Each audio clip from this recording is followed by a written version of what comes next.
Hi business owners, my name is Dana Ball. I'm a small business attorney here in the state of Utah, and I want to help you face reality, get you out of your comfort zone so that you are prepared to avoid a legal mess. And today we're talking about selling a business. If you are thinking about selling a business, there are just certain things you need to keep in mind. And the first thing I want you to read is this book called Built to Sell. I'll put a link to it in the description of this video. That book will help you, whether or not you're planning to sell tomorrow or 10 years from now. It will help you to get in that mindset and actually get your business in a position to be able to sell it. All right. Preparing to sell your business, it starts way before you put it on the market. So just know that. Selling a business, it doesn't happen overnight. There are so many things that impact the outcome of the sale, and first thing you need to ask yourself, is your business ready to be sold? Here are a few things I want you to think about. Usually the selling price is much lower than what you were hoping for. And I know that is a downer, but it is reality. Sellers are always thinking that their business has way more value than what a buyer is willing to pay. And it's just, you need to be realistic about this. A sale can take a long time to find the right buyer. It's just a hard market, and really you're lucky when you do find that right buyer willing to pay what you're willing to accept. And the other thing that I want to make sure you are very prepared for is the amount of legal work that needs to be done to make this transaction happen. So I find a lot of sellers or buyers that come to us, and they don't realize how extremely complicated the documents are that we need to prepare for this type of transaction. And it takes a lot longer. It cannot be done overnight. It cannot be done, even 30 days is pushing it, depending on what still needs to be negotiated and how the other parties are working together. So one thing that you could be thinking about when you are ready to sell or buy a business and you need to hire an attorney, there are attorneys like us who charge set fees for doing this type of transaction. It is extremely complicated. It is something we do all the time, so we're pretty good at giving a set price, and it does save you money, because over and over again, in fact, just this week I had a client tell me, who has purchased a couple of businesses before, attorneys who charge by the hour will have you pay a retainer, and then what ends up happening is after you close, you get a bill in the mail and your stomach just is sick because you don't want to open up and see how much it is. And just so her experience was an additional 12 grand that she wasn't expecting.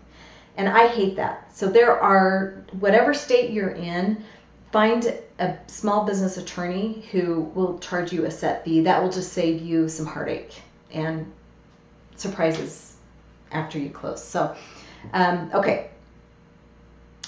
I want to give you a few suggestions on things that you should be thinking about when you're getting ready to put your business up for sale, so that you are as prepared as possible.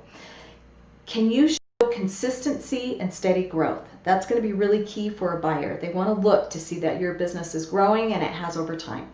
Do you have operational systems in place to sustain the business? So do you have systems in place that will continue after you leave? And are your practices or procedures documented? That's really important. If you are, I'll give this example, a website developer, have you documented the step-by-step? What happens on boarding a new client to a final website? What's the step-by-step? Have you documented that? There's value in that procedure. What's the state of your customer relationships and contracts? So be on top of your current customers and any contracts that you have with them. And also any contracts you have with third party customers. So how secure are your vendor and supply chain relationships? Do you have those in a contract?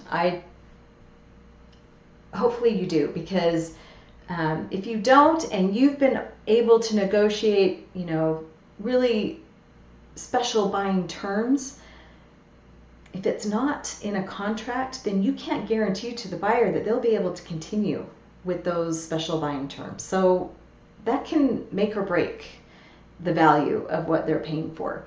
All right. Do you have an effective management team supporting you, the owner? Can the business run without the owner? I have a friend who's a CPA, and he's been working really hard for several years to try and bring in the right people and set up systems to be able to walk away and during the busy tax season. And he did it last year. I think he was out of the office for 2 months, and it ran just fine without him. So can you say that? Has the business created a strong brand or reputation? So you need to just take a step back and evaluate that. Are you willing to stay on as an employee or as an independent contractor to maybe train or continue growth of the business for a while? Maybe totally step away. You're ready to sell it, but you just want to be an employee. So think about that. If that is the case, then what are your terms going to be? How do you want to be paid, and what will be the compensation? Will you be willing to carry back a loan to the buyer for all or part of the purchase price? Now, this is really important. There is a lot to consider if you're willing to do that, and some are, and it's a risk. And so you need to be able to tell the buyer, nope, I just want it all up front. You're going to get a loan or cash, whatever. But if you're willing to carry back some or all of the purchase price, then you need to think about how you want to do that and what that will look like as far as security. What's going to give you the security you need to be able to, if they default, to be able to get. So will they sign a personal guarantee that you can go after their personal assets? Maybe taking out a life insurance policy. There are ways to give you that security, so you need to talk to your attorney and think about your options. All right. Will the sale be an asset sale? And if so, what assets won't be a part of that sale? So some things to consider: if you have a desk that you inherited from your grandfather, for example, that's not going to be part of it. I just want to start listing out those assets that would not transfer over to the new buyer. What contracts do you have in place right now that you will have to assign over to the buyer? And then out of those contracts, which ones require consent from the other party to the contract? More than likely, if you are leasing your space, the landlord will require consent to assign the lease over to a new buyer. Is there any titled property equipment? If so, then it just requires certain documentation to be part of the deal. All right. The benefits of being prepared: it forces you to get your house in order, right? Which includes getting CPA audited financials, formalizing any agreements with key employees, assembling all the information buyers will need to evaluate your business, tax planning, and cleaning up any business matters that may but would impact the purchase price. So it's better to start focusing on it earlier rather than later, because again, these things don't happen overnight. It will take some time. So it's just best not to scramble. You don't want to be scrambling to get it done. If you want it to happen smoothly, start preparing now. So the question I want to end on: how long will it take you to get your company's house in order? Thanks for joining. To see you again.